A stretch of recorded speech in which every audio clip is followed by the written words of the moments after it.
जय श्री राधे कृष्ण। प्रिय मित्रों, वीडियो को शुरू करने से पहले आइए प्रार्थना करें। हे श्री कृष्ण, जो भी भक्त आज इस अमृतवाणी को सुन रहा है, उनके जीवन में आपकी कृपा सदा बनी रहे और उनके सभी कष्ट दूर हो।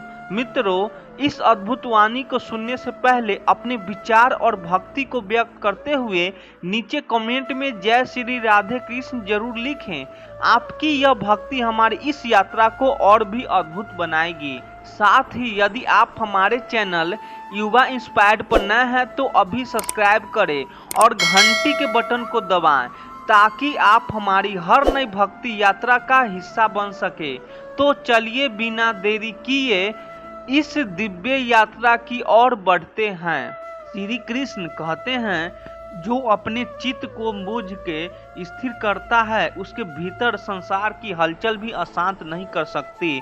अब सोचिए, कोई साधक है जो रोज सुबह जल्दी उठकर पूजा करता है, मंत्रों का जाप करता है, ध्यान करता है, ईश्वर का नाम जपता है। बाहर से देखने पर उसका जीवन कठिनाइयों से भरा लगेगा। आर्थिक समस्याएं, परिवार में समस्याएं, समाज से दूरी और शायद एकाकीपन भी। लेकिन क्या यही दुख है? हमारा समाज अक्सर दुख को बाहरी चीजों से जोड़कर देखता है। अगर आपके पास धन नहीं है, अगर आप अकेले रहते हो, अगर आपके पास चमक धमक नहीं है, तो लोग तुरंत कह देते हैं बेचारा दुखी है। लेकिन सच यह है कि बाहरी कठिनाइयों दुख का प्रमाण नहीं होती। असली दुख होता है भीतर की अशांति और असली दुख होता है भीतर की स्थिरता। जो ज्यादा पूजा करता है उसका मन बार बार ईश्वर के नाम में टिकने लगता है। जब कोई अपने चित्त को बार बार मंत्रों, ध्यान और शुद्ध विचारों की ओर मोड़ता है तो एक समय ऐसा आता है जब दुख उस तक पहुंच तो सकता है लेकिन उसे हिला नहीं सकता। जैसे एक पेड़ होता है जिसकी जड़ें बहुत गहरी है, तो तूफान आए या आंधी चले, बारिश हो, उसकी शाखाएं हिल सकती है लेकिन पेड़ गिरता नहीं। वैसे ही भक्ति का अभ्यास मनुष्य की आत्मा को इतना गहरा कर देता है कि जिंदगी के तूफान बस सतह को छूते हैं, भीतर की गहराई को नहीं। अब जरा सोचिए, एक आम आदमी अगर नौकरी खो देता है तो घबरा जाता है, उसे चिंता सताने लगती है, आज क्या कहेगा, भविष्य क्या होगा। पर एक भक्त उसी स्थिति में कहता है, सब कुछ भगवान की मर्जी से हुआ है, वही रास्ता दिखाएगा। वह परेशान तो होता है लेकिन डरता नहीं। वह सोचता है, शायद अब भगवान मुझे किसी और दिशा में ले जाना चाहता है। यही अंतर है। दूसरी ओर वही भक्त अगर बीमार हो जाता है तो उसका पहला भाव यही होता है, हे प्रभु, यह भी तुम्हारी इच्छा है। यदि इस कष्ट से मेरा कोई बुरा कर्म करता है तो मैं इसे सहर्ष स्वीकार करता हूँ। अब सोचिए, क्या ऐसा व्यक्ति दुखी है या फिर वह हम सबसे ज्यादा मजबूत है? सच्चा दुख वह होता है जब हमारे पास सब कुछ हो और फिर भी मन खाली हो, और सच्चा सुख वो है जब बाहर कुछ भी ना हो लेकिन भीतर पूर्णता का अनुभव हो। आज का आधुनिक जीवन जितना भाग दौड़ भरा है उतना ही तनाव से भी भरा है। लोग बाहर से सब कुछ पा चुके हैं, कार, बंगला, पैसा, स्टेटस, लेकिन रात को नींद नहीं आती। और वही एक भक्त जो साधारण सा जीवन जीता है, 2 वक्त की रोटी मुश्किल से मिलती है, फिर भी चैन की नींद सोता है। क्यों? क्योंकि उसने अपने मन को संसार से नहीं भगवान से जोड़ा है। भक्ति दुख को समाप्त नहीं करती, वह दुख को सहन करने की शक्ति देती है। जिसे लोग बाहर से देखकर दुखी कहते हैं, वह भीतर से इतना समृद्ध होता है कि उसे दुख लगने का समय ही नहीं मिलता। तो अगली बार जब आप किसी को मंदिर में अकेले घंटों बैठे हुए देखें, जब आप किसी को हर दिन पूजा करते हुए देखें, जब आप किसी को दुनिया से अलग होते हुए देखें, तो यह मत सोचिए कि वह दुखी है। शायद वह उस अवस्था में पहुंच चुका है जहां दुख अब उसे छू ही नहीं सकता। सच्चा सुख भीतर के उस मौन में होता है जहां कोई शिकायत नहीं होती, बस ईश्वर की उपस्थिति होती है। यही सच्ची भक्ति है और यही सच्ची स्वतंत्रता। जहाँ कोई शिकायत नहीं होती, बस ईश्वर की उपस्थिति होती है, वो सच्ची भक्ति है और यही सच्ची स्वतंत्रता है। श्री कृष्ण कहते हैं, जो भक्त एकाग्र होकर मेरा शरण में आता है, मैं उसे संसार के सभी भय और कष्टों से उबार लेता हूँ। अब जरा ध्यान से सोचिए, अगर पूजा करने से दुख दूर नहीं होता तो क्या पूजा का कोई मतलब नहीं, या फिर हम पूजा को गलत दृष्टि से देख रहे हैं? भक्ति कोई सौदा नहीं है, यह कोई ऐसी चीज नहीं है जिसमें हम भगवान से कहें, मैंने तुम्हारी पूजा की है, अब मुझे कोई दुख मत देना। बल्कि भक्ति वह रास्ता है जो हमारे भीतर इतनी शक्ति भर देता है कि हम दुखों का सामना निडर होकर कर सके। जब कोई व्यक्ति सच्चे मन से पूजा करता है, चाहे वह मंत्रों के जरिए, ध्यान के जरिए या फिर सिर्फ एक शांत बैठने की अवस्था में, तो धीरे धीरे उसका मन स्थिर होने लगता है। उस स्थिरता में वह अपने जीवन की समस्याओं को, अपने दुखों को नए नजरिए से देखने लगता है। उदाहरण के लिए, अगर एक आम इंसान को आर्थिक संकट आता है तो उसका पहला भाव होता है घबराहट, चिंता, निराशा। लेकिन वही संकट जब एक भक्ति में लीन व्यक्ति के जीवन में आता है तो उसका पहला भाव होता है, जो भी हो रहा है वह ईश्वर की इच्छा से हो रहा है। इसका कोई उद्देश्य जरूर होगा। देखा आपने, समस्या वही है लेकिन उसका असर अलग है, क्योंकि पूजा एक अभ्यास है और यह अभ्यास हमारे चित्त को इतना मजबूत बना देता है कि दुख हमारे जीवन में जगह तो पा लेता है लेकिन हमारे भीतर तक नहीं पहुंच पाता। दुख की तीव्रता वहीं रहती है पर हमारे सहने की क्षमता बढ़ जाती है। यह ठीक वैसा है जैसे किसी व्यक्ति ने वर्षों से पर्वत चढ़ने की साधना की हो। जब तूफान आता है तो वह झुकता नहीं बल्कि टिक कर खड़ा रहता है। आजकल के जीवन में लोग पूजा को एक कामना पूर्ति का माध्यम समझने लगे हैं। उन्हें लगता है कि अगर हमने 1 घंटा पूजा कर ली तो भगवान को प्रसन्न करके हम अपने सारे कष्ट टाल सकते हैं। पर असली पूजा वो है जहां हम भगवान को प्रसन्न करने नहीं, अपने मन को शांत करने जाते हैं। जब हम बार बार भगवान के चरणों में बैठते हैं तब हम अपने दुखों से लड़ना नहीं बल्कि उन्हें समझना शुरू कर देते हैं। हमें यह एहसास होने लगता है कि हर दुख, हर कठिनाई कोई दंड नहीं बल्कि एक अवसर है। एक अवसर अपने भीतर झांकने का, एक अवसर आत्मा को मजबूत बनाने का, एक अवसर भगवान के और भी निकट जाने का। जो व्यक्ति रोज ध्यान करता है, मंत्र जपता है, अपने मन को ईश्वर में केंद्रित करता है, उसके भीतर की उथल पुथल धीरे धीरे शांत हो जाती है। अब वही व्यक्ति अगर किसी रिश्ते में चोट खा जाए, किसी करीबी का साथ छूट जाए, किसी सपने की टूटने हो जाए तो वही टूटता नहीं, वो भीतर से फूटने वाले एक प्रकाश से अपने आंसुओं को भी प्रकाश में बदल देता है। और यही है पूजा की असली शक्ति। यह संसार दुखों से भरा है, इसमें कोई दो राय नहीं है, लेकिन सच्ची भक्ति करने वाले व्यक्ति जानता है कि वह इन दुखों से भाग नहीं सकता, तो वह अपने भीतर से ऐसी शक्ति अर्जित करता है कि वह दुखों को झेल सके, समझ सके और उनसे ऊपर उठ सके। ऐसे लोग बाहर से देखने पर दुखी लग सकते हैं क्योंकि उनका जीवन शायद भोग विलास से दूर होता है, पर भीतर से वे संतुष्ट होते हैं और पूजा उनका सबसे बड़ा साधन बन गया है। इस शिक्षा को समझने और स्वीकार करने का। इसीलिए अगर आपको लगे कि कोई व्यक्ति बहुत पूजा करता है और फिर भी उसके जीवन में दुख है तो एक बार उसके पास बैठिए। आप पाएंगे कि वह दुख उसे परेशान नहीं कर रहा है बल्कि उसे गढ़ रहा है। और यही है पूजा की असली कृपा। दुख को सहने की शक्ति ना वह दुख को मिटाती है ना उससे बचाती है, लेकिन वह हमें इतना मजबूत बना देती है कि हम उससे डरते नहीं। यही पूजा का सार है। श्री कृष्ण कहते हैं, हे अर्जुन, जब मनुष्य मेरे समीप आने लगता है तब उसके भीतर की वासनाएं शांत होने लगते हैं। उसे वही प्रिय लगता है जो आत्मा के लिए कल्याणकारी हो और जो इंद्रियों को सुख देता है। वह धीरे धीरे निरर्थक लगने लगता है।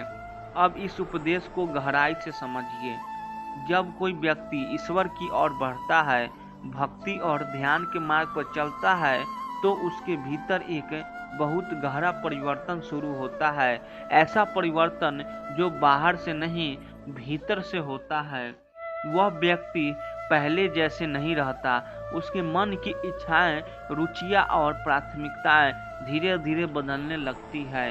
शुरुआत में शायद वह भी संसार के सामान्य सुखों में आनंद लेता था, स्वादिष्ट भोजन, मनोरंजन, सामाजिक सराहना, भौतिक उपलब्धियां। लेकिन जैसे जैसे उसकी आत्मा ईश्वर के करीब आने लगती है, यह सभी बातें फीकी लगने लगती है। अब यह कोई अचानक होने वाला परिवर्तन नहीं होता, यह धीरे धीरे होता है। जैसे गर्म पानी धीरे धीरे ठंडा होता है, वैसे ही उस व्यक्ति का मन सांसारिक चीजों से धीरे धीरे विरक्त होने लगता है। पहले जो चीजें उसे उत्साहित करती थी, अब उन्हें देखकर उसका मन शांत बना रहता है। इस अवस्था को हम वैराग्य कहते हैं। लेकिन यह कोई त्याग या बलिदान की भावना नहीं होती, बल्कि यह तो एक स्वाभाविक स्थिति है। जैसे कोई बच्चा बड़ा हो जाए तो खिलौने उसे आकर्षित नहीं करते, वैसे ही जब आत्मा परिपक्व होती है तो भौतिक सुख उसे बांध नहीं पाते। अब समाज इसे अक्सर गलत समझता है। जब कोई व्यक्ति साधारण जीवन जीने लगता है, भीड़ भाड़ से दूर रहना पसंद करता है, बातों में कम और मौन में अधिक रहता है, तो लोग उसे दुखी, अकेला या अजीब मान लेते हैं।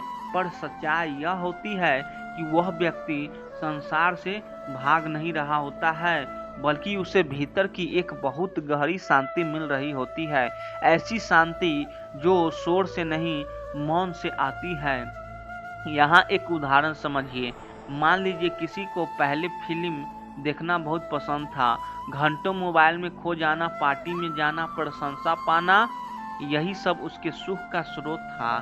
फिर उसने धीरे धीरे ध्यान करना शुरू किया, भगवत गीता पढ़ी, भक्ति में मन लगाया। अब वही चीजें जो पहले उसे रोमांच देती थी, अब उसे उथली लगने लगी। अब उसे सुबह का मौन प्रिय लगने लगा। अकेले बैठकर प्रभु का नाम लेना ज्यादा संतोष देने लगा। लोग पूछते हैं, अब तुम्हें क्या हो गया है? तुम इतने शांत क्यों हो गए हो? पहले जैसे क्यों नहीं रहे? और उसका उत्तर सिर्फ इतना होता है, अब वह बातें मुझे नहीं बुलाती। अब मुझे भीतर कुछ मिल रहा है जो बाहर कभी नहीं मिला। यही है ईश्वर के समीप जाने की प्रक्रिया। जैसे जैसे हम ईश्वर के पास जाते हैं, हमारी आत्मा हल्की होने लगती है। हमें ज़्यादा चीज़ें चाहिए ही नहीं होती, ना ज़्यादा रिश्ते, ना ज़्यादा बातें, ना ज़्यादा प्रशंसा। हमें सिर्फ एक चीज़ चाहिए होती है, एक शांत मन और प्रभु का साथ है।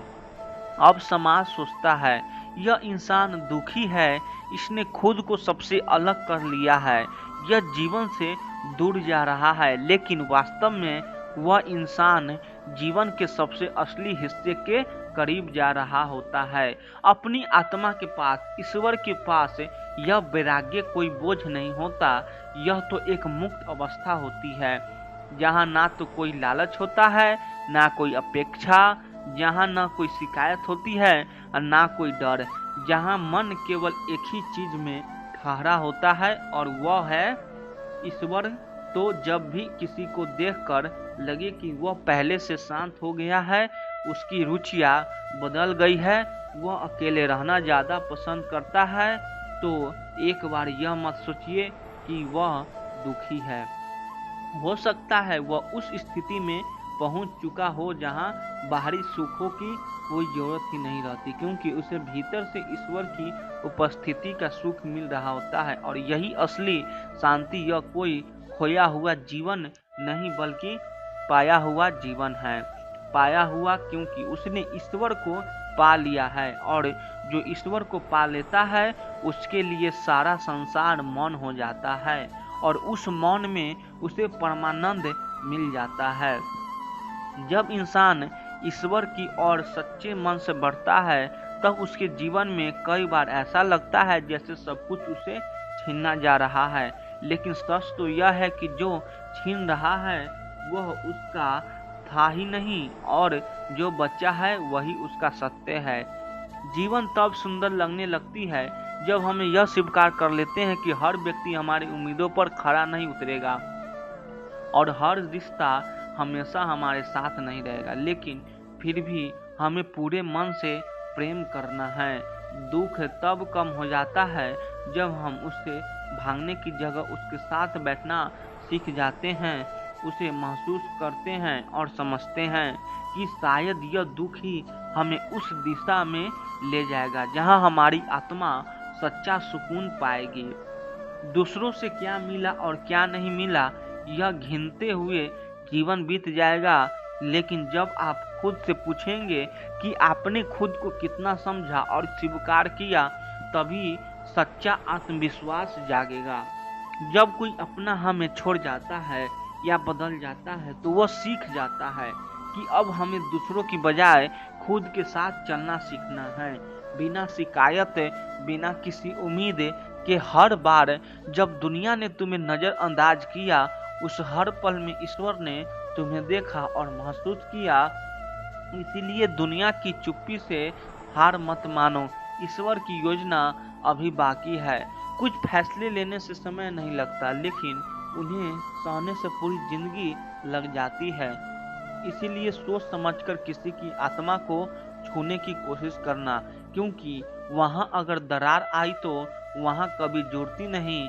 जब हम खुद के अंदर उतरना शुरू करते हैं तो पाते हैं कि बहुत सारी अधूरी ख्वाहिशें, टूटे हुए रिश्ते और बिखरी उम्मीदों हमारे मन में बोझ बनकर नहीं, सीख बनकर रह ही जाती है। कई बार हम दूसरों के लिए इतना कुछ कर जाते हैं कि खुद को ही खो बैठते हैं, लेकिन जब खुद को दोबारा पाना शुरू करते हैं तब असली सुकून वहीं से आता है। जिंदगी की सबसे बड़ी जीत तब होती है जब आप अपनी आंखों में आंसू लिए भी मुस्कुरा रहे होते हैं और किसी को भी यह महसूस नहीं होने देते कि आप अंदर से टूटे हुए हैं। किसी के साथ बिताया गया समय अगर सच्चा हो तो वह यादें कभी पुरानी नहीं होती। वो हर मुश्किल घड़ी में आपकी सहारा देने आती है, जैसे कोई अदृश्य शक्ति आपका हाथ थामे हो। हर वो रिश्ता जो बिना कहे तुम्हारा हाल समझ ले, वही रिश्ता सबसे सच्चा होता है, क्योंकि उसमें शब्दों से ज्यादा मौन बोलता है और मौन की भाषा दिल से दिल तक जाती है। अपने जीवन के सबसे मुश्किल दौर में अगर तुमने खुद का साथ नहीं छोड़ा तो यकीन मानो तुम्हारे भीतर वही शक्ति है जो किसी भी तूफान को पार कर सकती है। जब कोई तुम्हें इसीलिए छोड़ दे क्योंकि तुम सच्चे थे, तो यह मत सोचना कि तुम गलत थे, बल्कि यह जानो कि तुम्हारा सच्चा होना उनकी सीमित सोच को समझ नहीं आया।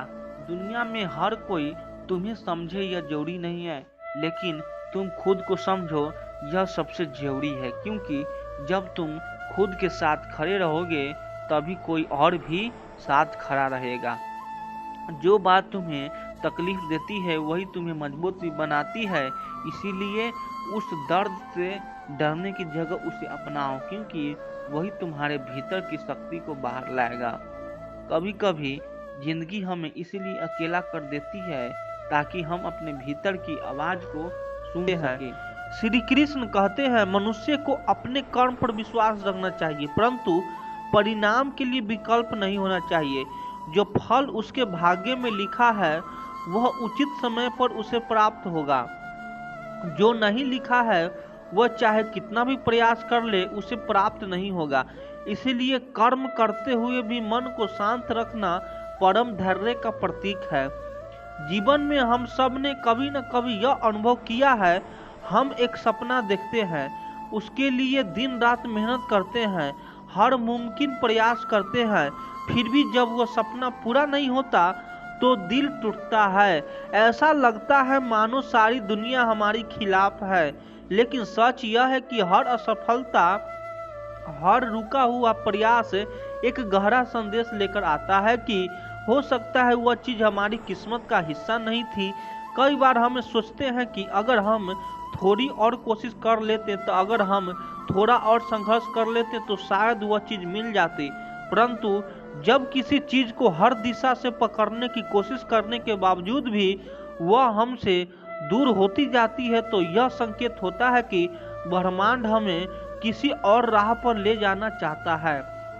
वह राह जो हमारे लिए बेहतर है, हमारी आत्मा की वास्तविक यात्रा के लिए उपयुक्त है।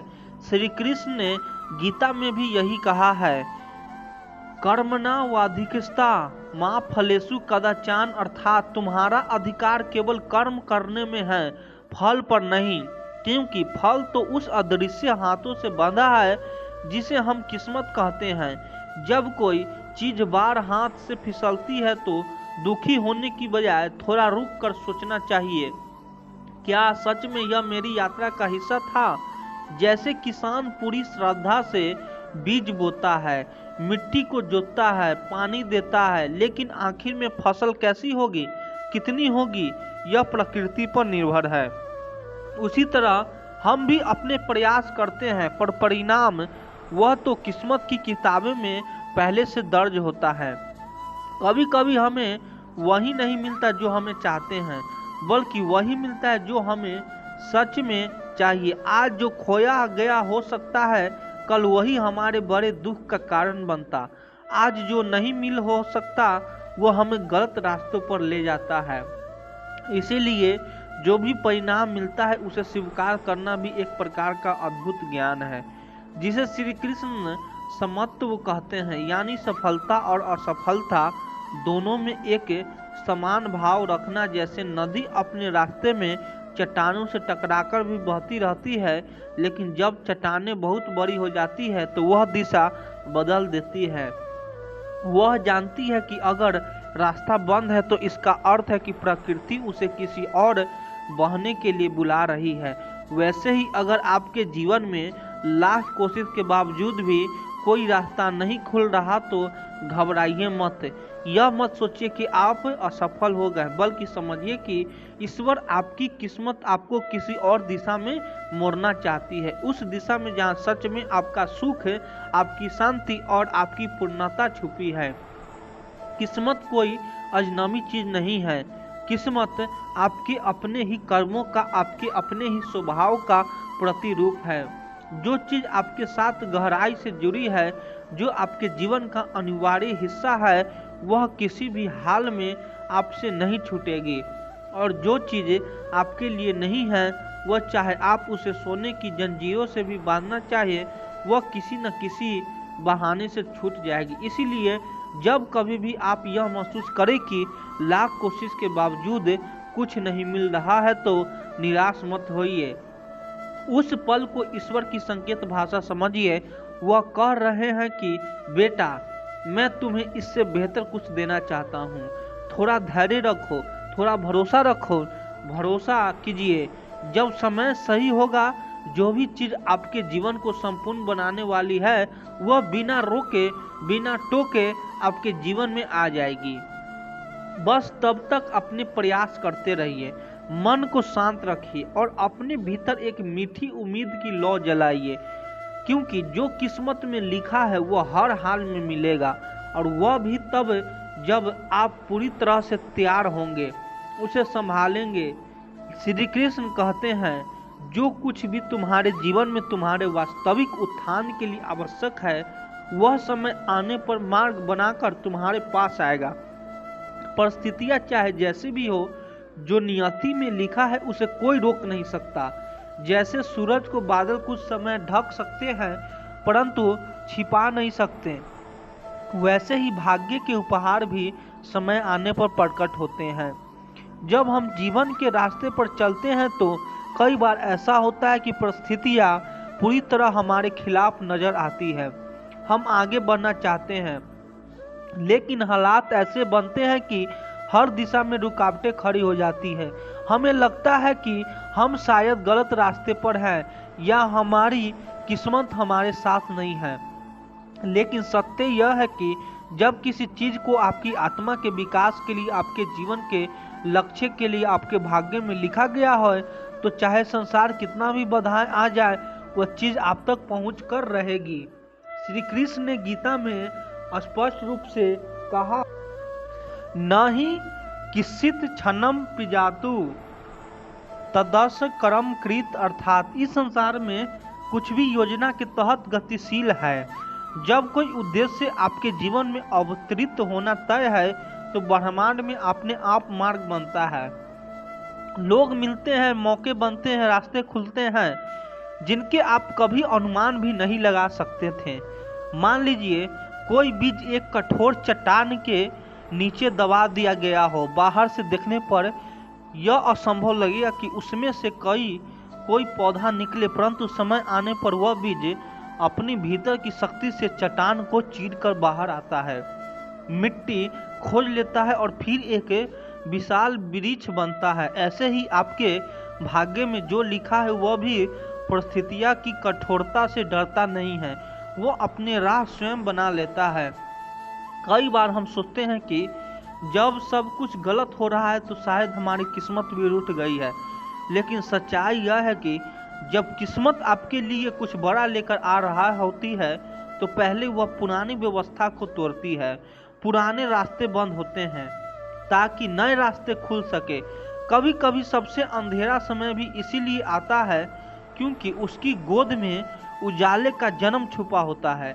श्री कृष्ण कहते हैं कि जीवन में विश्वास रखो, तुम नहीं देख सकते कि ब्रह्मांड तुम्हारे लिए कहां कहां से मार्ग तैयार कर रहा है।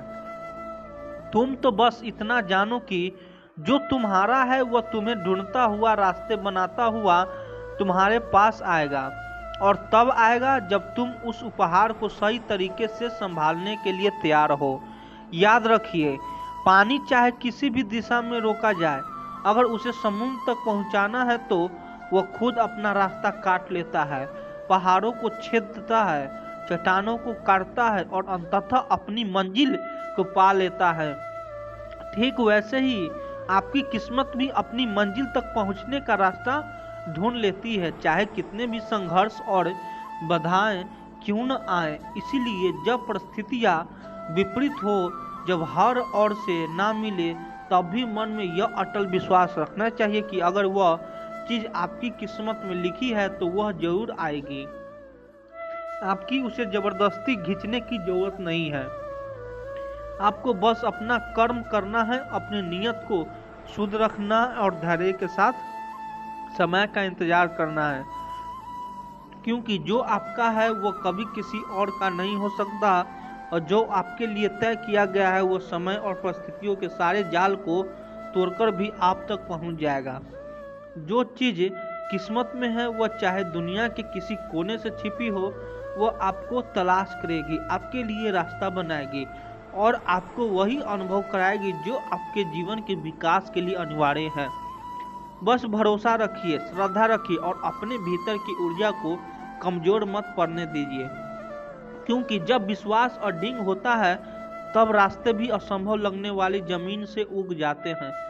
श्री कृष्ण कहते हैं, मोह से जन्मा शौक मनुष्य को उसके पथ से विचलित कर देता है। जो चलता गया है उसके पीछे शौक मत करो, जो तुम्हारा है वो कभी तुम्हारे छोड़कर नहीं जाएगा। धैर्यपूर्वक अपने कर्मों में स्थिर रहो। कई बार जीवन में कुछ ऐसी घटनाएं घटित है जो हमारे हृदय को भीतर से तोड़ देती है। कोई प्रिय व्यक्ति दूर चला जाता है, कोई सपना अधूरा रह जाता है या कोई अवसर हाथ से फिसल जाता है, तब हमारा मन उसी खोई हुई चीज के पीछे दौड़ने लगता है। हम सोचते हैं काश वह वापस आ जाए।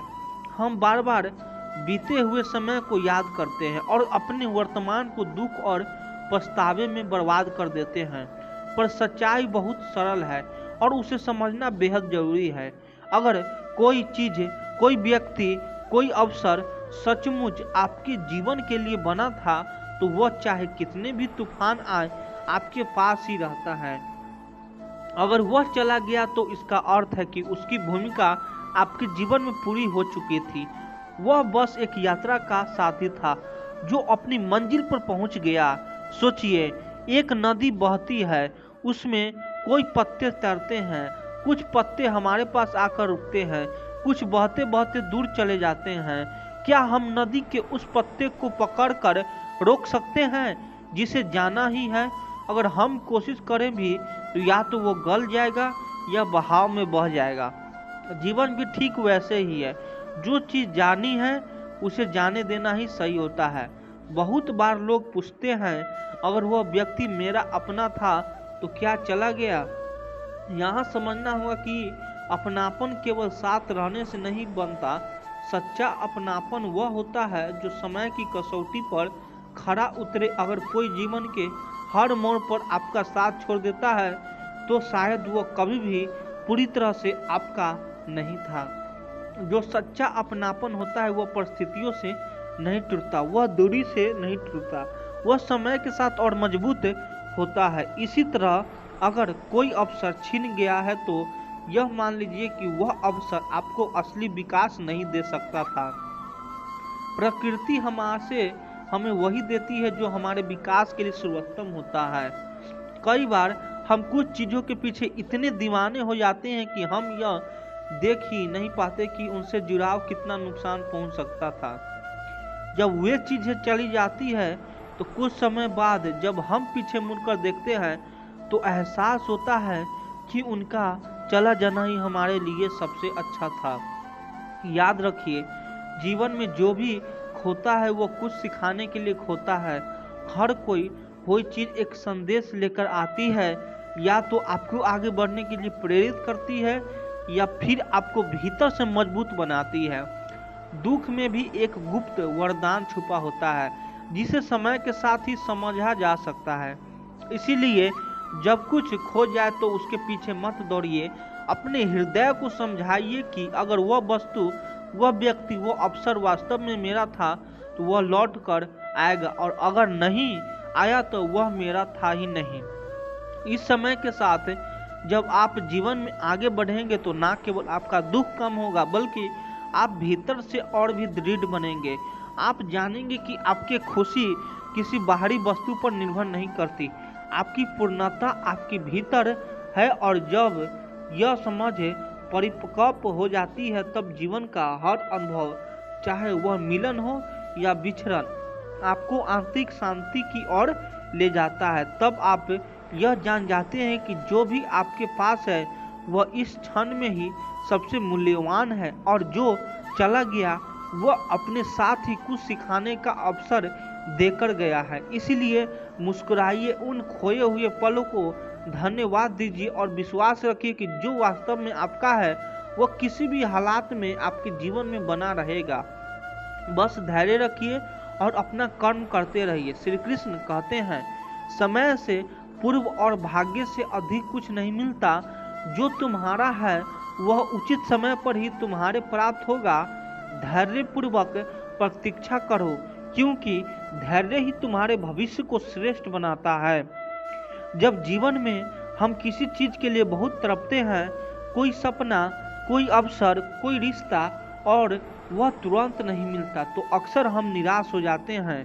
हम लगता है कि शायद हम इसके लायक नहीं थे, या फिर शायद किस्मत ने हमारे साथ अन्याय किया है। लेकिन सच्चाई इससे बहुत अलग होती है। कई बार देर से मिलना भी किस्मत की बहुत गहरी योजना होती है। यह विलंब हमें टूटने या हारने के लिए नहीं होती, बल्कि हमें तैयार करने के लिए होती है। सोचिए, अगर एक सच्चा फल समय से पहले तोड़ लिया जाए तो वह ना स्वादिष्ट होता है ना पोषक, लेकिन वह फल अगर धैर्यपूर्वक पेड़ पर अपने समय तक लटका रहे तो वह मीठा भी होता है और स्वास्थ्य के लिए भी लाभकारी। उसी तरह जीवन के बड़े उपहार भी तभी मिलते हैं जब हम उन्हें समझने, संभालने और उनकी कद्र करने लायक बन जाएं। मान लीजिए आप कोई सपना पूरा करना चाहते हैं, जैसे एक अच्छी नौकरी, सच्चा प्रेम या कोई बड़ी उपलब्धि। अगर यह सब चीजें आपको बिना संघर्ष, बिना परिपक्वता के तुरंत मिल जाए तो क्या आप उनकी असली कीमत समझ पाएंगे? शायद नहीं। जल्दी मिलने वाली चीजें की अक्सर लोग कद्र नहीं करते। जो चीज कठिनाई के बाद मिलती है, जिसके लिए इंतजार करना पड़ता है, उसके प्रति सम्मान और आभार स्वाभाविक रूप से पैदा होता है।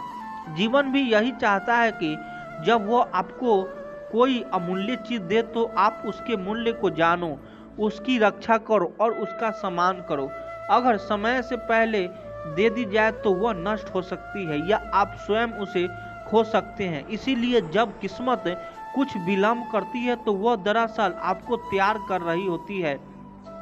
आपके भीतर धैर्य, समझदारी, विनम्रता और सहनशीलता का बीज बो रही होती है।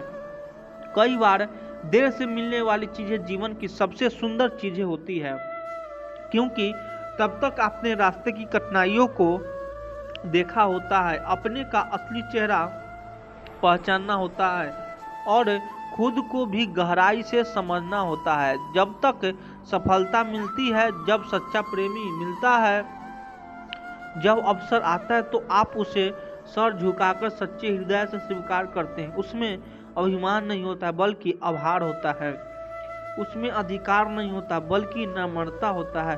एक बच्चा अगर बिना मेहनत के खेल में जीत जाए तो उसे उस जीत का मूल्य नहीं पता चलता, लेकिन अगर वही बच्चा हारते हारते सीखता है, गिरता है, फिर उठता है, संघर्ष करता है और अंत में जीतता है तो वह जीत उसके लिए अमूल्य बन जाती है। वह जानता है कि उस जीत के पीछे कितने आंसू, कितनी मेहनत और कितनी उम्मीद थी। ठीक उसी तरह जब जीवन आपको देर से कुछ देता है तो समझ लीजिए कि वो आपको निखारने की प्रक्रिया का हिस्सा है।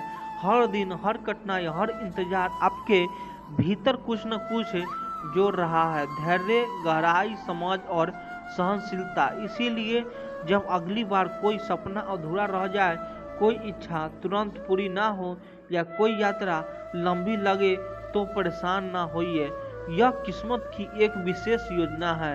वह आपको सिर्फ देने के लिए नहीं, आपको योग्य बनाने के लिए समय ले रही है, ताकि जब वह चीज आए तो आप उसकी सही किस्मत समझे और उसे संजो कर रखो। याद रखिए, जल्दी मिलने वाली चीजें अक्सर जल्दी चली जाती है, लेकिन देर से आने वाली चीजें आपको आत्मा में गहरी जड़ें जमाती है। वे आपके हिस्सा बन जाते हैं, ऐसे हिस्सा जिसे कोई छीन नहीं सकता। तो धैर्य रखिए, विश्वास बनाए रखिए और अपना कर्म करते रहिए। जीवन आपको वही देगा जो आपके लिए सर्वोत्तम है, ठीक उस समय पर जब आप उसके काबिल बन जाएंगे। जब तुम किसी लक्ष्य को पाने का पूरा प्रयास करते हो तो जीवन तुम्हारी मदद करता है। तुम्हारे इरादों में अगर सच्चाई है तो रास्ते अपने आप साफ हो जाते हैं। मनुष्य की असली ताकत तब सामने आती है जब अब कठिन परिस्थितियों से घबराए बिना आगे बढ़ता है। जो तुम्हारे लिए सही है वो कभी भी समय से पहले या गलत समय पर नहीं आएगा। जीवन में कभी भी चीजें जैसे तुम चाहोगे वैसे नहीं होता, लेकिन तुम देखोगे कि जो होता है वो तुम्हारे लिए सही होता है। समय की परख पर जो तुम्हारा है वो तुम्हारे पास आ ही जाता है। हमारी के रास्ते कभी सीधे नहीं होते, लेकिन अगर हम सच्चे होते हैं तो जीवन हमें वही देता है जिसमें हम सच्चाई से जुड़ सकते हैं। जब तक तुम अपने लक्ष्य में पूरा विश्वास रखते हो तब तक कोई भी कठिनाई तुम्हें रोक नहीं सकते। कठिन रास्ते तुम्हारे लिए सिर्फ एक परीक्षा है जो तुम पर विश्वास और संघर्ष की ओर गहरा करती है। सपने हमेशा उसी व्यक्ति को मिलती है जो उन्हें पूरा करने का साहस रखता है। जब तुम्हारा समय आएगा तुम देखोगे कि हर कड़ी मेहनत का फल तुम्हारे पास आएगा। हर मुश्किलों से गुजरने के बाद तुम पाओगे कि तुम पहले से ज्यादा मजबूत हो चुके हो। जीवन की कठिनाइयाँ तुम्हें केवल एक नया और बेहतर रूप देती है। तुम जो चाह रहे हो वह तुम्हारे भीतर है। उसे पाने के लिए तुम्हें अपने भीतर की शक्ति और विश्वास को पहचानना होगा। बाहर से कुछ भी मिलने का इंतजार मत करो, वह तुम्हारे भीतर ही पहले से है। जब तक तुम खुद पर विश्वास नहीं करते, तुम्हारे सपने अधूरे रहते हैं। विश्वास और मेहनत से जो तुम्हारे लिए है वह तुम्हारे पास जरूर आएगा। कभी कभी हमें कुछ खोने के बाद ही समझ आता है कि हमें क्या चाहिए था। खोने से हम सच्ची समझ और एक नई दिशा पाते हैं, जिससे हम अपनी असली मंजिल तक पहुंचते हैं। जीवन के रास्ते में जो भी कष्ट या दुख आता है वह हमारी कड़ी मेहनत और आत्मविश्वास को परखने के लिए होते हैं। जैसे ही तुम इन्हें पार करते हो, तुम्हारे सामने सफलता के द्वार खुल जाते हैं। सच्ची कोशिश कभी व्यर्थ नहीं जाती। तुम कितने भी बार असफल हो जाओ, तुम्हारे भीतर कुछ ऐसा है जो तुम्हें बार बार उठने और प्रयास करने की शक्ति देता है। मनुष्य की यात्रा लंबी हो सकती है, लेकिन हर एक कदम उसे अपनी मंजिल के करीब लाता है।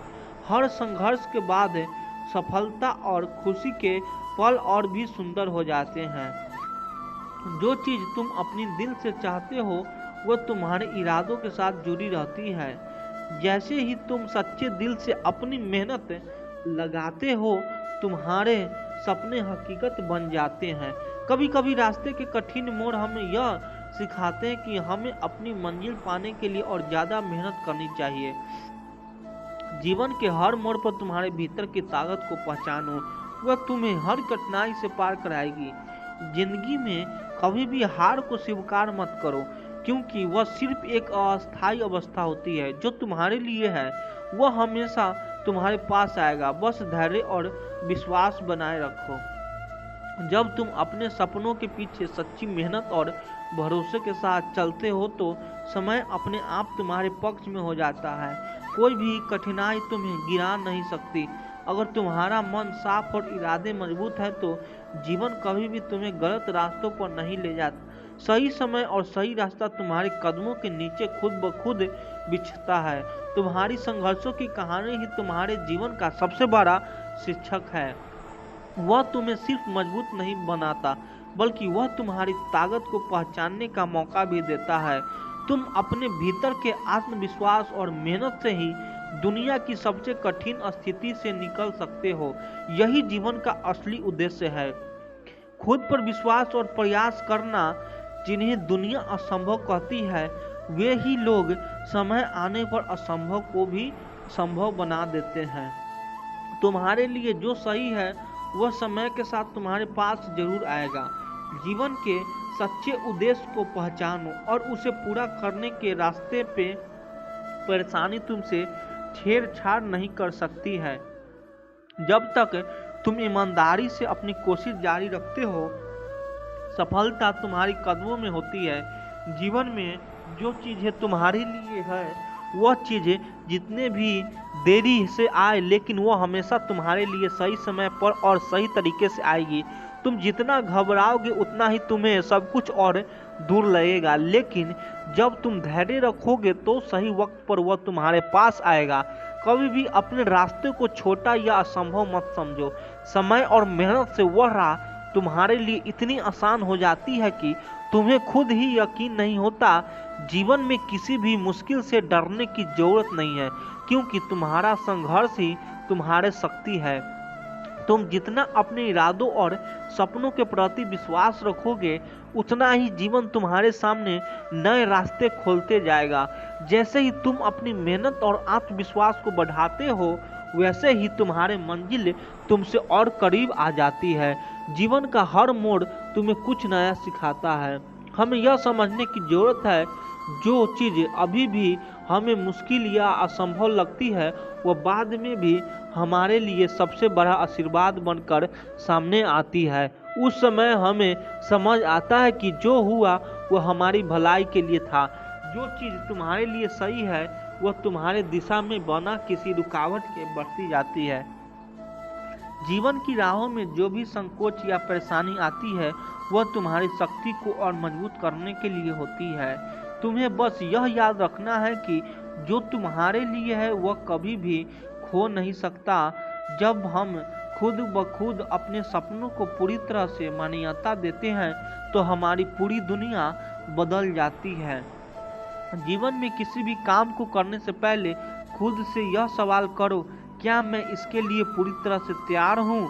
और जब तुम इस सवाल का उत्तर अपने भीतर से सच्चे दिल से पाओगे तो वह काम बिना किसी परेशानी के पूरा हो जाएगा। समय का सही उपयोग ही सफलता की कुंजी है। जब तुम सही दिशा में मेहनत करते हो तो भले ही तुम्हें लगे कि परिणाम देर से मिल रहे हैं, लेकिन हर दिन का काम तुम्हारे लिए बेहतर परिणाम लाता है। कभी भी अपने प्रयासों पर शक मत करो, क्योंकि जो तुम्हारे लिए है वह तुम्हारे प्रयासों से जुड़े होते हैं। जीवन का सबसे बड़ा सच यह है कि जितनी मेहनत तुम किसी चीज के लिए करते हो उतना ही वह चीज तुम्हारे लिए तैयार हो जाता है। इसीलिए कभी भी अपने लक्ष्य को छोटा मत समझो, क्योंकि तुम्हारे पास जो है वही सबसे बड़ा। तुम्हारी मेहनत और संघर्ष ही तुम्हारी असली पहचान बनते हैं। जीवन में जितने भी कठिन द्वार आते हैं वे तुम्हारी ताकत को पहचानते हैं और अपनी मंजिल तक पहुंचते हैं। अवसर होते हैं। जब तक तुम हर कदम पर सच्चाई और मेहनत के साथ चलते हो, कोई भी मुश्किल तुम्हें रुकने नहीं देगी। कभी कभी जीवन में हम वो नहीं पाते जो हम चाहते हैं, लेकिन वही जो हमें नहीं मिलता वह हमें उस रास्ते पर ले जाता है जो हमारी असली मंजिल तक पहुंचाता है। इस यात्रा में हर अनुभव हमें यह सिखाता है कि जो हमारे लिए है वह हमसे कभी दूर नहीं होता। तुम्हारी सफलता का सबसे बड़ा कारण तुम्हारा खुद पर विश्वास है। जब तुम अपनी क्षमताओं पर यकीन करते हो और जीवन में आगे बढ़ने के लिए पूरे मन से तैयार रहते हो तो तुम्हारी यात्रा अपने आप आसान हो जाती है। तुम्हारा आत्मविश्वास ही तुम्हारी सबसे बड़ी शक्ति है।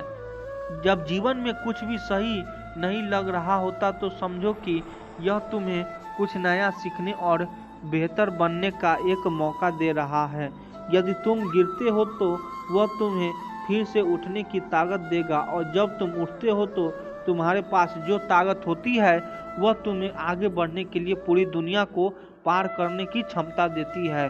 हमेशा याद रखो, हर संघर्ष तुम्हारी सफलता की और एक कदम है। जो तुमसे छीन लिया जाता है वह तुम्हारे लिए कुछ बेहतर की राह तैयार कर रहा होता है।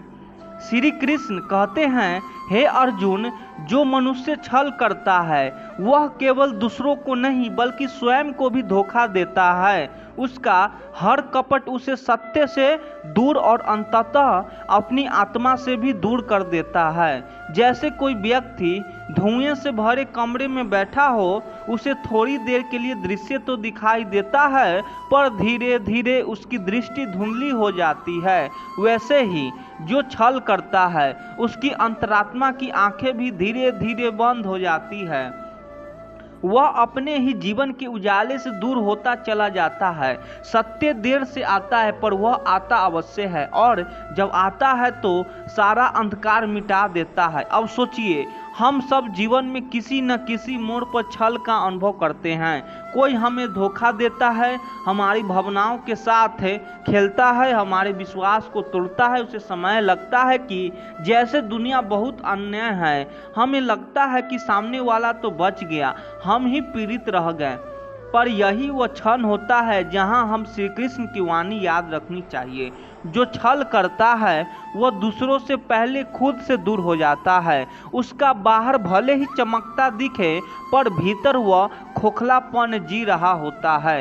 हर छल, हर झूठा उसे धीरे धीरे एक अंधे कुएं धकेलता है जहां से वापस आना कठिन हो जाता है।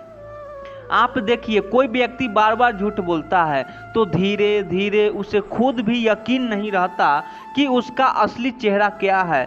वह हर संबंध को संदेह से देखता है, क्योंकि उसने दूसरों से जो किया है वही उसके मन में पलटकर डर बनकर बैठता है। जब आप सत्य के मार्ग पर होते हैं तो आपको लगेगा कि आप अकेले हैं। आपको लगेगा कि दुनिया में शायद सच बोलने वालों की कोई कदर नहीं है, लेकिन जरा अपने जीवन के अनुभव को याद कीजिए। हर बार जब किसी ने आपको छल से गिराया और आपने फिर भी सच का साथ नहीं छोड़ा, तो धीरे धीरे कुछ समय बाद वही लोग, वही समाज आपकी सच्चाई को पहचानने लगेंगे। सत्य की प्रकृति ही यही है, वह तुरंत नहीं चमकता, पर वह अस्थायी होता है। जो आज झूठ बोलकर ऊंचा दिख रहा है, वह कल किसी न किसी रूप से गिरता ही है, और जो आज सच्चाई की वजह से अकेला खड़ा है, वह कल लोगों के लिए एक उदाहरण बनता है। यह जीवन का नियम है। जो छल से ऊपर उठता है वह समय के साथ बिखर जाता है, और जो सत्य से उठता है वह धीरे धीरे अडिग होता है, शांत होता है, और सबसे बड़ी बात, आत्मा के प्रकाश से जुड़ा होता है। जो व्यक्ति दूसरे को धोखा देकर कुछ पा लेता है, वह कभी भी सच्चे अर्थों में आत्मसंतुष्ट नहीं हो सकता। उसकी हर सफलता के पीछे एक डर छुपा होता है, कहीं यह सब खो न जाए, और वह डर उसे हर दिन खाता है। वह अपने ही बनाए हुए जाल में फंसता चला जाता है। दूसरी ओर जब आप सत्य के साथ रहते हैं, तो चाहे कितने भी परेशानी आए, आपकी आत्मा मजबूत रहती है। आपके भीतर एक निश्चितता होती है कि आपने किसी को ठगा नहीं, किसी को गिराया नहीं। यही आत्मबल आपको धीरे धीरे वह ऊंचाई देता है जहां पहुंचने के लिए छल करने वाले लोग तरसते रह जाते हैं। इसीलिए याद कोई आपके साथ छल करे तो बदलने में आप वैसा न करें। अपने मन को शांत रखें और यह स्मरण रखें कि सत्य समय ले सकता है, पर वह अंत में उजागर होकर ही रहता है, और जब उजागर होता है तो उसकी रोशनी सिर्फ सामने वाले की असलियत को नहीं दिखाती, बल्कि आपकी सच्चाई को भी दुनिया के सामने दिव्यता के साथ प्रस्तुत करती है।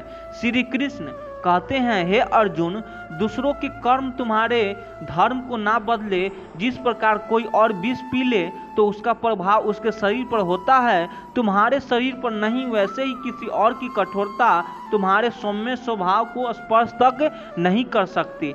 यदि तुम भीतर से स्थिर हो, इस संसार में हर आत्मा अपनी प्रकृति के अनुसार ही व्यवहार करती है, पर तुम्हारा कर्तव्य है कि तुम अपने संस्कारों की रक्षा करो, चाहे सामने कोई भी हो।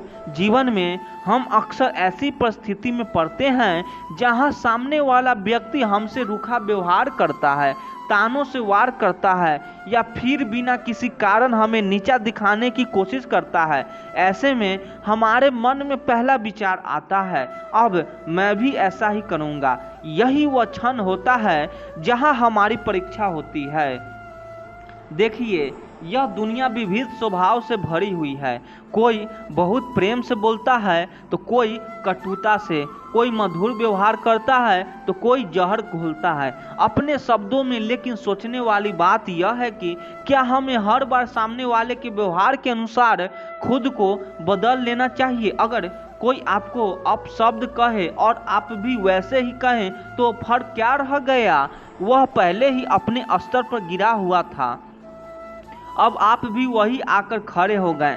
यह तो वैसा ही हुआ जैसे किसी ने आपको धक्का दिया और आपने खुद को धूल में गिरा लिया। लेकिन अगर आपके भीतर कोमलता है, विनम्रता है, शांति है, तो आपको उसे सिर्फ इसीलिए नहीं खो देना चाहिए क्योंकि किसी और ने कठोरता दिखाई। किसी और की बुराई का असर अगर हमारे अच्छे स्वभाव को बदलने लगे तो समझिए कि हम अपने ही चरित्र को गरीबी रख रहे हैं। याद रखिए, जो जैसा होता है वही देता है। नींबू से रस ही निकलेगा, दूध नहीं। वैसे ही जो भीतर से कड़वा है वह मीठे शब्द कैसे देगा? लेकिन इसका यह मतलब नहीं है कि आप भी वही बनने लगेंगे। अगर आप गुलाब हैं तो कांटे से चुभे जाने पर भी खुशबू ही दीजिए, क्योंकि वही आपका स्वभाव है, वही आपकी पहचान है। आपकी संस्कार आपकी सबसे बड़ी पूंजी है। यह वह प्रकाश है जो आपके हर अंधकार में सुरक्षित रखता है। अगर आप किसी की कठोरता से इतने प्रभावित हो जाएं कि खुद भी वैसा ही बोलने या करने लगे तो आपने अपने प्रकाश खो दिया। कभी कभी यह भी कहा जाता है कि दुनिया अब वैसा नहीं रही, अब सीधे लोग पीछे जाते हैं, लेकिन यह अधूरा सच है। सच यह है कि व्यक्ति अपने भीतर के सौम्य भावों को बचाकर चलता है। वह भले ही थोड़ी देर के लिए पीछे देखें, पर उसकी चमक सबसे अलग और अस्थायी होती है। आप देखिए, संसार में जितने भी बड़े और श्रद्धेय लोग हुए हैं, वे अपने व्यवहार में कोमल और विनम्र रहे हैं, चाहे उन्हें कितने भी कठोरता का सामना क्यों न करना पड़े हो। महात्मा गांधी हो या भगवान राम, मीरा हो या स्वयं ही कृष्णा, उन्होंने अपने स्वभाव को नहीं बदला। वे जैसे थे वैसे ही बने रहे, क्योंकि उन्होंने जाना था कि दूसरों का व्यवहार उनकी आत्मा को छू नहीं सकता। तो जब कोई आपको कठोर शब्द कहे, तीखे ताने मारे या रूखा व्यवहार करे, तो उसे उत्तर देना है, जरूर दीजिए, लेकिन उसी भाषा में नहीं। उत्तर दीजिए अपनी गरिमा से, अपने संस्कारों से, अपनी चुप्पी से, अपने संतुलन से, क्योंकि अंततः आपकी गरिमा, आपका संयम ही आपको सबसे अलग और ऊंचा बनाता है। और यही श्री कृष्ण का संदेश है कि कोई कितना भी कठोर क्यों ना हो, आप अपनी कोमलता को मत त्यागिए, क्योंकि यह कोमलता ही अंततः सबसे कठोर हृदय को भी पिघालने की शक्ति रखती है।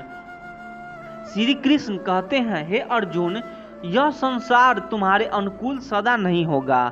कई बार कोई तुम्हें दुख देगा, कोई अपमान करेगा, कोई तुम्हारी परीक्षा लेगा, पर यह मत भूलो वह क्या करता है यह तुम्हारे हाथ में नहीं है, पर तुम उस पर क्या प्रतिक्रिया देते हो यह पूर्णतः तुम्हारे ही अधीन है।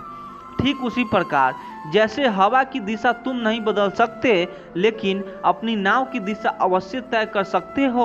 जब जीवन में कोई व्यक्ति हमें कष्ट देता है, जानबूझकर हमारे रास्ते में कांटे बिछाता है, हमारे काम में रुकावट लाता है या हमारे आत्मविश्वास को तोड़ने की कोशिश करता है, तब सबसे पहली प्रतिक्रिया हमारे भीतर गुस्से, दुख और प्रतिशोध की होती है। हमें लगता है कि सामने वाला हमारे भविष्य को बर्बाद कर रहा है, वह हमारे जीवन की दिशा बदल रहा है, पर यही हम एक बहुत बड़ी गलती कर बैठते हैं। दरअसल कोई व्यक्ति चाहे जितने भी कोशिश कर ले, वह सिर्फ एक रुकावट बन सकता है, दिशा नहीं। कष्ट देने वाला आपके मार्ग पे एक पत्थर है, लेकिन वह पत्थर आपका रास्ता नहीं है। आप चाहे तो उस पत्थर से ठोकर खा सकते हैं और चाहे तो उसे सीढ़ी बनाकर ऊपर उठ सकते हैं। यही फर्क है प्रतिक्रिया का। हम में से कई लोग ऐसे अनुभवों से गुजर रहे हैं जहां किसी ने जानबूझकर हमारे आत्मसम्मान को चोट पहुंचाई, हमारी अच्छाई का मजाक उड़ाया या हमारी मेहनत को नज़रअंदाज किया। ऐसे में मन करता है कि उसी भाषा में जवाब दिया जाए, पर सोचिए, अगर आप भी वैसा ही व्यवहार करने लगें तो फर्क क्या रह जाएगा। यहाँ समझने की बात यह है, सामने वाला चाहे जैसा हो, पर वह आपके भविष्य का निर्माता नहीं है। जो सचमुच आपका भविष्य को आकार देता है वह है आपकी प्रतिक्रिया। आप उस क्षण में क्या सोचते हैं, क्या करते हैं, किस दिशा में खुद को आगे बढ़ाते हैं, यही तय करता है कि आप कहाँ पहुँचेंगे। मान लीजिए कोई शिक्षक आपको बार बार नीचा दिखाता है, आपकी तुलना दूसरों से करता है, आप उस पीड़ा में टूट भी सकते हैं और उसी पीड़ा को अपनी ताकत बनाकर खुद को साबित भी कर सकते हैं। इतिहास में जितने भी महान लोग हुए हैं, उनमें से बहुत से ऐसे जिन्हें हैं उनके जीवन में तिरस्कार, अपमान और ठोकरें मिली, पर उन्होंने उन्हें अपनी प्रेरणा बना लिया। स्वामी विवेकानंद को भी शुरुआत में बहुत विरोध झेलना पड़ा, लेकिन उन्होंने उस विरोध को अपनी ऊर्जा बना लिया। एपीजे अब्दुल कलाम जब एक बार छोटे थे तो उन्हें एक शिक्षक ने सिर्फ इसलिए डांट दिया क्योंकि वह अलग थे, पर क्या वह शिक्षक उनका भविष्य तय कर पाया? नहीं। कलाम साहब की प्रतिक्रिया ने उनका भविष्य तय किया। आप किसी के रास्ते नहीं बदल सकते। अगर कोई आपके सामने कांटे बिछाता है तो आप उसके मन को नहीं बदल सकते, पर आप इतना जरूर कर सकते हैं कि उन कांटों से अपने पैर नहीं कटने दें। आप अपने रास्तों को अलग बना सकते हैं, ऐसा रास्ता जहां दूसरों का जहर आपके जीवन को नहीं छूता। यही जीवन का सबसे बड़ा संदेश है। दूसरों के कर्म आपके भाग्य को नहीं दिखते। आपका धैर्य, आपका संयम और आपकी सोच वह कलम है जिससे आप अपनी कहानी लिखते हैं। तो जब कोई व्यक्ति आपको कष्ट दे तो थोड़ी देर चुप रहिए, शांत से सोचिए, क्या मैं उसकी तरह बनना चाहता हूँ या फिर मैं अपनी गरिमा से, अपने संस्कारों से खुद को और ऊंचाई पर ले जाना चाहता हूँ। आपकी यही सोच तय करेगी कि आप कहाँ पहुँचेंगे। और याद रखिए, सच्चा बल यही है कि जब कोई आपको तोड़ने की कोशिश करे तब भी आप मुस्कुराएं, अपना रास्ता चुनें, एक ऐसा रास्ता जो आपके स्वाभिमान से बना हो, ना कि किसी और की कटुता से। श्री कृष्ण कहते हैं, हे अर्जुन, जो व्यक्ति क्षमा कर सकता है वह सबसे महान योद्धा होता है। युद्ध केवल तलवारों से नहीं लड़े जाते। सबसे कठिन युद्ध उस समय होता है जब तुम्हारा हृदय छल से भरा हो और तुम्हें अपने भीतर शांति लानी हो। क्षमा वही कर सकता है जो स्वयं से बड़ा हो चुका हो, जो अपने दर्द को समझकर भी उसे दूसरे पर नहीं थोपता। कोई हमें धोखा देता है, छल करता है, हमारे विश्वास को तोड़ता है, तब हृदय में एक तूफान उठता है। हम सोचते हैं कि उसका जवाब देना चाहिए, वही पीड़ा उसे भी महसूस करानी चाहिए। यह स्वाभाविक है। हर मनुष्य जब आहत होता है तो उसकी पहली प्रतिक्रिया होती है प्रतिशोध, क्योंकि उसे लगता है कि यही न्याय है। पर यहाँ एक गहरा भ्रम है। हम सोचते हैं कि बदला लेकर हम मुक्त हो जाएंगे, पर असल में हम उस घटना से और भी अधिक जुड़ जाते हैं। हर बार जब हम उस व्यक्ति के बारे में सोचते हैं जिसने हमें छल दिया, हमारे भीतर वही पीड़ा फिर से उठती है। हमारे विचार उसी में उलझे रहते हैं। धीरे धीरे हम उसकी तरह सोचने लगते हैं। वही गुस्सा, वही कटुता, वही आक्रोश, यानी जिसने छल किया वह तो आगे बढ़ गया, पर हम उस दर्द की जंजीरों में बंधे रह गए। अब सोचिए, अगर हम माफ कर दें तो क्या हम हार मानते हैं? नहीं, छल सहना कायरत नहीं है और माफ करके आगे बढ़ जाना कमजोरी नहीं, बल्कि अत्यंत बलशाली निर्णय है। क्योंकि क्षमा करने के लिए जिस स्तर की मानसिक दृढ़ता चाहिए वो सब में नहीं होती। आपने कभी ध्यान दिया होगा, नदी के किनारे पत्थर तो हमेशा भारी और कठोर होते हैं, पर बहाव में वही पानी आगे बढ़ता है जो लचीला होता है, जो रुक जाता है वह सरने लगता है। हमारी भावनाओं के साथ भी यही होता है।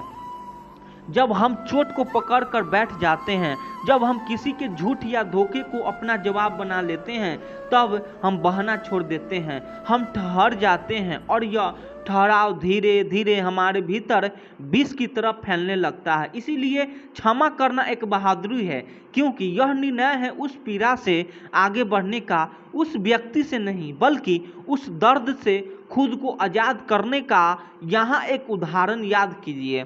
भगवान महावीर पर कई बार अत्याचार हुए, उन्हें तानों, अपमानों और कष्टों से गुजारना पड़ा, पर उन्होंने कभी प्रतिशोध नहीं लिया। उन्होंने क्षमा को सबसे बड़ा धर्म बताया। क्षमा वीरस्य भूषणम, यानी क्षमा वीरों का आभूषण है, कायर नहीं। वीर ही क्षमा करता है। और एक बात जो बहुत जरूरी है समझना, जब आप माफ़ करते हैं तो आप उस व्यक्ति के कर्म को नया संगत नहीं बनाते, आप बस यह निर्णय लेते हैं कि आप उस कर्म को अपने जीवन को केंद्र नहीं बनाएंगे। आप यह तय करते हैं कि अब आपकी ऊर्जा सिर्फ उस व्यक्ति की गलती होती है, अपनी प्रगति में लगेगी। जब भी कोई आपको छल दे जाए और आप उसे क्षमा कर दे तो इसका अर्थ यह नहीं है कि आप कमज़ोर हैं, इसका अर्थ है कि आप इतने सशक्त कि आपने अपने दुख से ऊपर उठने का साहस किया है, आपने अपने हृदय को विष से नहीं करुणा से भरा। और यही वह गुण है जो एक साधारण मनुष्य को असाधारण बनता है। छल सहना मजबूरी हो सकती है, पर क्षमा करना आपका चुनाव है और वही चुनाव तय करता है कि आप बंधेंगे या मुक्त होंगे। इसीलिए अगली बार जब जीवन में किसी की कड़वाहट आपके सामने रखे तो आप उसमें मीठापन मिलाने का साहस रखें, क्योंकि वही सच्चा बल है, वही सच्चा धर्म है। जब कोई तुम्हारे विश्वास का दुरुपयोग करता है तब उसके चरित्र की परख होता है, तुम्हारे मन की नहीं। याद रखो, जो अपना सामान खो देते हैं वे दूसरों के सामान को नहीं बल्कि खुद के मूल्य का नुकसान करते हैं। इसीलिए अपने दिल को कभी भी कमज़ोर मत बनने दो।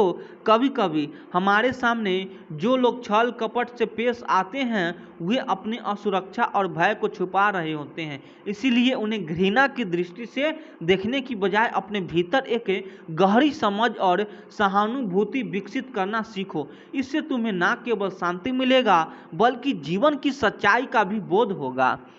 जब कोई तुम्हें बेवजह तकलीफ़ें पहुंचाता है तो याद रखिए कि उसकी बेवजह तुम्हारा दर्द बढ़ता नहीं बल्कि तुम्हारा धैर्य और सहन शक्ति निखरती है। हर बार जब तुम्हारा मन टूटता है वह तुम्हें मजबूत बनाता है, यह समझना ही सच्ची बुद्धिमानता है। कई बार हम उन लोगों की पीड़ा को समझ नहीं पाते जो हमारे प्रति अप्रिय व्यवहार करते हैं, पर याद रखो उनका आघात केवल एक परत है, उसके भीतर छुपा दर्द और अकेलापन कहीं ज़्यादा गहरा होता है। तुम्हारा प्रेम और दया उनकी अंदरूनी जंग की शांति दे सकती है। जब तुम्हें कोई धोखा देता है तो उस स्थिति को अपने अंदर की स्वस्थता का परीक्षण समझो, यहाँ मौका का खुद को समझने और सुधारने का, ताकि भविष्य में कोई भी तुम्हारी सच्चाई के करीब आ सके। छल धोखे से उपजे घाव धीरे धीरे तुम्हारी आत्मा को और अधिक शुद्ध करते हैं। जो व्यक्ति तुम्हारे प्रति विश्वासघात करता है वह शायद अपने आप से ही लड़ रहा होता है। ऐसे में तुम अपनी ऊर्जा बर्बाद ना करो बल्कि अपनी ऊर्जा को उन रिश्तों में लगाओ जो तुम्हें सम्मान और सच्चाई देते हैं। यही तुम्हारा सच्चा विजय होगा। जब कोई तुम्हें चोट पहुंचाता है तो समझो कि वह अपने अंदर के अंधेरे से जूझ रहा है। तुम अपने भीतर प्रकाश जलाए रखो ताकि अंधकार कभी तुम्हारे मन को घेर ना सके। अच्छे वीडियो लगे तो चैनल को सब्सक्राइब कर दीजिए। आप लोग सपोर्ट करिए। धन्यवाद।